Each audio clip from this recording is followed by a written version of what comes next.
నమస్తే అండి. నా పేరు కూరపాటి సాంబశివరాజు. నా ఛానల్ తూటా అవగాహన, THOOTA AVAGAHANA. ఈ ఛానల్ మీకు నచ్చితే సబ్స్క్రైబ్ చేయండి, లైక్ చేయండి, నన్ను ఎంకరేజ్ చేయండి. ఇవాళ మూలాధార చక్రం గురించి తెలుసుకుందామండి.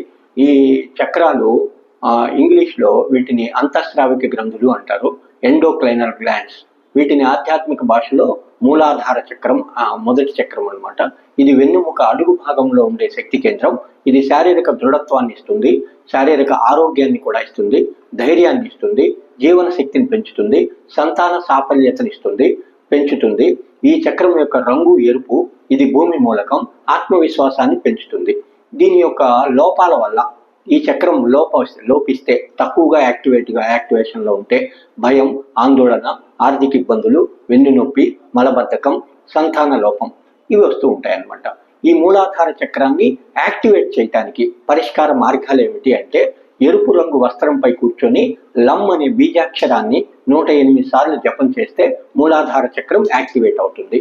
సంతాన సాఫల్యత కోసం నల్ల కుక్కకి పెరుగన్నం ఉప్పు లేకుండా 9 మంగళవారాలు కనుక కుక్కకు పెడితే మూలాధార చక్రం యాక్టివేట్ అవుతుంది. సంతాన వేణుగోపాల స్వామికి వెన్నపూస నైవేద్యంగా పెట్టి 9 మంగళవారాలు ఆయన దర్శనం చేసుకుని వస్తే ఖచ్చితంగా మూలాధార చక్రం యాక్టివేట్ అవుతుంది.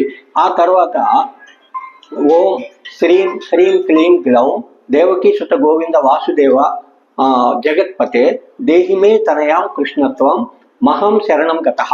ఈ మంత్రాన్ని 108 రోజులు 108 సార్లు రోజుకి చెప్పిస్తే మూలాధార చక్రం యాక్టివేట్ అవుతుంది.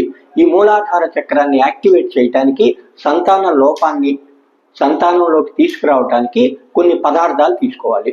ఆ పదార్థాలు ఏమిటంటే సోపు గింజలు, వాము, జీలకర్ర, ఈ 3 పౌడర్ చేసి పరగడుపునే 1 చెంచా నీళ్ళల్లో వేసుకొని తాగితే మూలాధార చక్రం యాక్టివేట్ అవుతుంది. ఎరుపు రంగు పదార్థాలు తీసుకోవటం వల్ల, ముఖ్యంగా యాపిల్స్ కానీ నెక్స్ట్ వచ్చేటప్పటికి అవిసె గింజలు ఇలాంటివి తీసుకోవటం వల్ల కూడా మూలాధార చక్రం యాక్టివేట్ అవుతుంది.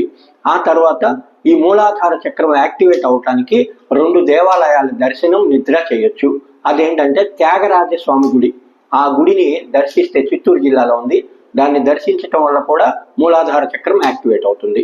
రెండోది ఋషికేశ్ నారాయణ స్వామి ఉత్తరాఖండ్లో ఉంది. ఆ దేవాలయాన్ని కూడా దర్శిస్తే మీకు మూలాధార చక్రం యాక్టివేట్ అవుతుంది. సో ఈ మూలాధార చక్రాన్ని యాక్టివేట్ చేసుకోవటం వల్ల ముఖ్యంగా మలబద్ధకం, వెన్ను నొప్పి, సంతాన సాఫల్యత, ఈ 3 మీద దీని ప్రభావం ఎక్కువగా ఉంటుంది. దీన్ని యాక్టివేట్ చేయటం వల్ల ఈ 3లో మీకు సమస్యలు రాకుండా ఉంటాయి. నమస్కారం అండి. ఇంతటితో ముగిస్తున్నాను.